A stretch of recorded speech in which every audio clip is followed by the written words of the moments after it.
So, welcome to Kanski lecture series Cornea part 18, and in this part we are going to discuss about the corneal degenerations. So, corneal degenerations are basically age related changes, and basically with the progressive aging there are certain corneal changes. So these are called the corneal degenerations. So in this we are going to discuss about the age related corneal degenerations. We are going to discuss these. So first is the arcus senalis. Arcus senalis is a gerontoxon. Arcus lipoides is the most common peripheral corneal opacity. So it is a very common thing that you see in an aging patient. You see a whitish band around the limbus in a case of aged patient. It is also known as gerontoxon, and one thing, the pseudogerontoxon is, it is a case of a VKC. In a VKC, it gives us an appearance of those peripheral corneal opacity, which is called the pseudogerontoxon. So, gerontoxon is basically an arcus senalis. It frequently occurs without any predisposing systemic condition in elderly individual, but may be associated with dyslipidemia in younger patient arcus juvenalis. But arcus juvenalis is another condition in which there is a dyslipidemia, and because of this dyslipidemia, there is a arcus senalis in this patient. So, what are the signs? Signs are the stromal lipid deposition initially in the superior and inferior perilimbal cornea, progressing circumferentially to form a band about 1 millimeter wide. The band is usually wider in the vertical than in the horizontal meridian. The central border is diffuse and the peripheral edge is sharp and separated from the limbus by a clear zone that may undergo mild thinning. So, let's discuss. So, this is a cornea. There will be a corneal opacity in the area, and it is about the 1 millimeter in bend, and they are usually superior, first appear superior, then inferior, and then they appear in the they grow circumferentially, and basically the vertical diameter is more than the horizontal diameter. And one thing, and it is separated by the limbus by a clear zone. So let's see figure 7.60a. So this is a arcus senalis. You can see a whitish opacity in the periphery of the cornea. Next is a warped limbal girdle.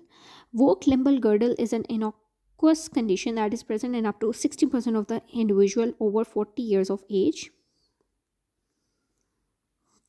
More commonly in women, it consists of a whitish crescenteric limbal band composed of a chalk-like fleck centered at 9 and 3 o'clock, more often nasally. There may be irregular central extension. So basically, it is also a opacity which is usually crescent in shape, like moon in like in shape, and it is usually present in the horizontal direction, that is 3 and 9. So basically, arcus senalis appears at in the superior and inferior, but it appears in the 3 and 9 o'clock, means a horizontal meridian, and it is in crescenteric form. And also one thing, it is divided in two types depend on the formation of a foam or holes pattern in it. Type 1 may be variant of the band keratopathy, featuring a Swiss cheese hole pattern and a clear area separating the lesion from the scleral margin. Type 2 is more prevalent and is distinguished by the absence of a holes and typically also of a juxtalimbal clear zone. Histologically, the changes in both are similar to pinguela and tritium. So you can see figure 7.60 p and c. So b is showing the Vogt limbal girdle 1. So you can see a crescent like opacity, and you will see the holes in it. So this is a Swiss cheese pattern type 1, and in b you can see that there is a crescenteric, but there are no holes in it. So next is a cornea farinata. Cornea farinata is a visually insignificant condition characterized by the bilateral minute floor-like deposit in the deep stroma, most prominent centrally. So you can see in a very floor like deposit, like you can see my whitish small opacities in the stroma of the cornea. So you can see figure D is showing the cornea farinata. Crocodile shagreen. Crocodile shagreen is characterized by asymptomatic grayish-white polygonal stromal opacity separated by a clear space. So it is similar to the Francois dystrophy.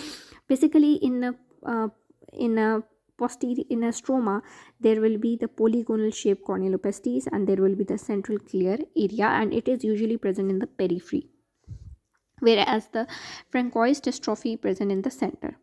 The opacity most frequently involve the interior two-thirds of the stroma, anterior crocodile shagreen, although on occasion they may be found more posteriorly, posterior crocodile shagreen. It may be indistinguishable from the Francois central corneal cloudy dystrophy. Conventionally, the distinction is on the basis of the Francois dystrophy being inherited, but this has been questioned. So you can see figure 7.60, you can see basically a polygonal shape opacities. F is now next is West Indian punctate keratopathy. This is an unusual condition of an unknown cause that is seen in an elderly asymptomatic individual generally of the West Indian origin. Males are affected more than females. It normally affects only one eye but is occasionally bilateral with 1 to 4 lesion found in the interpalpebral fissure around, outside the visual axis. The lesions are round, measuring 0.5 mm or less, and are located at the level of the Bowman's membrane, extending just into the superficial stroma. They usually have a central dot which is intensely white in color, surrounded by a paler halo which merges with the adjacent cornea. The corneal epithelium appears normal and does not stain with fluorescein. The treatment is not required. So basically, what you have to remember in this type of degeneration is that it is present in the uh, patients of the West Indians. So one more thing, that it affects male more commonly. They are usually unilateral, and you can see that in the interpalpebral area they are present, but they are off the visual axis, and there are 2 or 3 4 dots, and the very center is very white, and the surrounding is like a halo, and it affects the Bowman's membrane. So 3 4 points and you're good to go. Lipid keratopathy. Let me tell you that lipid keratopathy, we do not take it very seriously while reading or when we are doing residency, but it is very important topic, lipid keratopathy, and you must know very well, because in a cases of a chronic inflammation, there is always some kind of lipid keratopathy that is said to be present. So there are two types, one is primary and that is one is secondary. Basically the secondary is due to some ocular diseases, and primary is when there is no such apparent cause, and also with and without. Secondary is also with vascularization as well. Primary lipid keratopathy is rare and occur apparently spontaneously. It is characterized by white or yellowish, often with a crystalline element, stromal deposits consisting of cholesterol, fats, and phospholipids, and is not associated with vascularization. So, as you know that what is going to be in deposit in the lipid keratopathy, it can be always related to some lipids like fats, cholesterol, phospholipids. Secondary lipid keratopathy is much more common and is associated with previous ocular injury or disease that has resulted in corneal vascularization. The most common causes are herpes simplex and herpes zoster keratitis. Very, very important line. You must remember this one. Treatment is primarily aimed at medical control of the underlying inflammatory disease. Other options include photocoagulation or needle cautery, suture needle grafts with cautery forceps of a feeder vessel. Penetrating keratoplasty may be required in advanced cases, but quiescent disease through vascularization, thinning, and reduced sensation may affect the outcome. So, one thing you can do is, because you can photocoagulate the vascularization, and you can also do PKB, but if there is a vascularization, there is always some chances of failure with a vascularization. So you can see figure 7.61 is showing the lipid keratopathy. A is showing primary and B is showing the secondary to vascularization. You can see the vessels in it.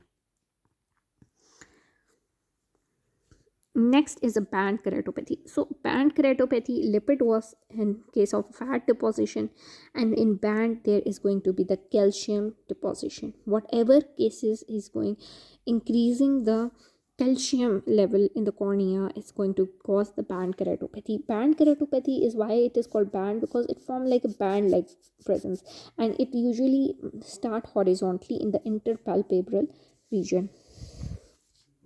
Band keratopathy consists of age-related deposition of calcium salts in the Bowman's layer, epithelial basement membrane, and anterior stroma. So, which layer are involved? Bowman's, epithelial basement membrane, and anterior stroma. Causes include ocular chronic anterior uveitis, particularly in children with juvenile idiopathic arthritis, glaucoma, phthisis bulbi, silicone oil in the anterior chamber, chronic corneal edema, and severe chronic keratitis. So, one thing you have to remember, it's silicone oil. If the silicone oil eye, you have to remember the complication of the silicone oil, siliconized oil eye, and that is one is the band keratopathy. Age related, affecting otherwise healthy individual. Metabolic metastatic calcification secondary to hypercalcemia is uncommon and includes some causes like hyperparathyroidism, vitamin D toxicity, milk alkali syndrome, sarcoidosis, and stage renal disease, Paget's disease, multiple myeloma, and hyperuricemia is a rare cause. Hereditary causes include familial cases and ichthyosis. So basically you have to remember, it can be age related, it can be due to chronic inflammation, but most importantly you have to remember the siliconized oil, and you have to remember any metabolic diseases which increase the calcium level in the blood can also cause the band keratopathy. Signs are peripheral interpalpebral calcification with a clear cornea separating the sharp peripheral margin of the band from the limbus. I have told you, but there will be it usually appears in the interpalpebral zone, and in the start there is a limbus is clear with the with the clear cornea. Gradual central spread to form a band like chalky plaque containing transplant small hole and occasionally cleft. Advanced lesion may become nodular and elevated with considerable discomfort due to epithelial breakdown. So treatment, what is going to be the treatment? Treatment is to remove the calcium somehow in the cornea. You can do it something, there is a chemical name EDTA, ethylene diamide, um, ethylene diamide tetraacetic acid, and what you have to do, you have to put it on the cornea where you have to remove the epithelium, and you have to do the EDTA, put the EDTA, and you will see that the EDTA will chelate this calcium, and then you scrape it off, and then you put the bandage contact lens. After that, then the cornea becomes clear. One thing you can also do is a lamellar keratoplasty as well. Treatment is indicated if the vision is threatened or if the eye is uncomfortable. It is important to recognize and treat any underlying condition. Chelation is simple and effective for relatively mild cases and is performed under a microscope. The corneal epithelium over the opacity and a solid layer of calcification are first scraped off with forceps and a scalpel blade, for example number 15. The cornea is then rubbed with a cotton tip applicator dipped in a solution of the ethylene diamine tetraacetic acid 1.35 to 3% until all calcium has been removed. Adequate time 15 to 20 minutes must be allowed for chelation to occur, and more than one session may be necessary. Reepithelialization may take many days. Other modalities include diamond bar, excimer laser keratectomy, and lamellar keratoplasty. Spheroidal degeneration. Now we have studied about the lipid keratopathy, band keratopathy. Now what is a spheroidal degeneration? In the spheroidal degeneration, there are going to be the proteinaceous deposit. Proteins are going to be deposited into the cornea, and it is very common if there is a chronic exposure to the UV light, and its treatment is going to be the removal of the protect the eye against the UV light. And one thing more is that it's going to be brown in color. You can see the brownish cyst like thing on the cornea in a cornea. Then you can always think about the spheroidal degeneration. Spheroidal degeneration or Labrador keratopathy, climate droplet keratopathy, typically occurs in men whose working lives are spent outdoors. Ultraviolet exposure is likely to be an etiological factor. The condition is relatively innocuous, but visual impairment may occur. A secondary form can follow inflammation or injury. Histology: irregular proteinaceous deposit in the interior stroma that replaces the Bowman layers. Amber colored granule in the superficial stroma of the peripheral interpalpebral cornea. Increasing opacification, coalescence, and central spread. Advanced lesion commonly protrude above the corneal surface, and the surrounding stroma is often hazy. The conjunctiva can be involved. Protection treatment is protection against the ultraviolet damage with sunglasses and superficial keratectomy or lamellar keratoplasty in a minority. So you can see 7.63 as case of a spheroidal degeneration. You can see the brownish amber colored proteinaceous deposit in the cornea with the haze around it.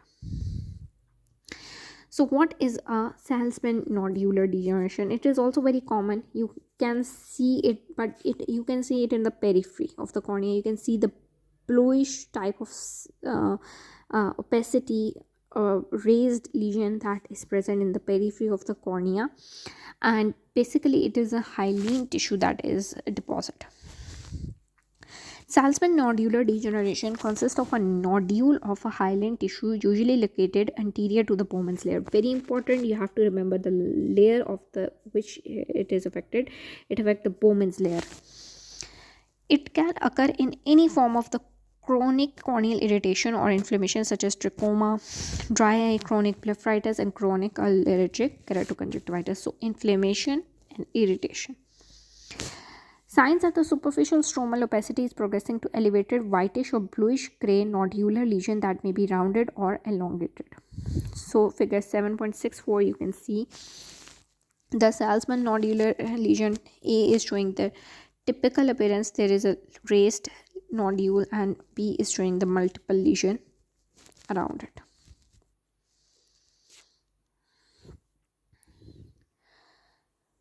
The base of the nodule may be associated with painous and epithelial iron deposition. Treatment consists mainly of lubrication together with control of the cause.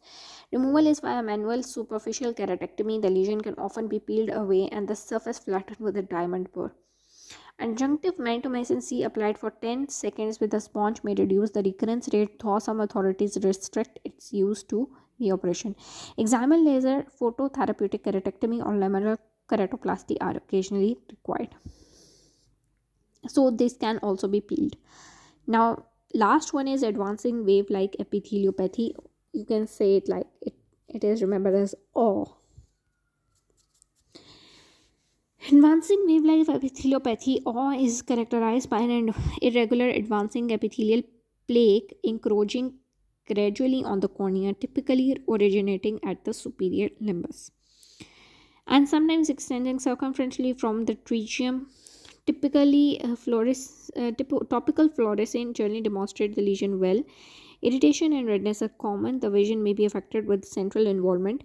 Reported risk factors include contact lens wear, certain contact lens solution, topical glaucoma medication, prior ocular surgery, and some skin conditions such as rosacea.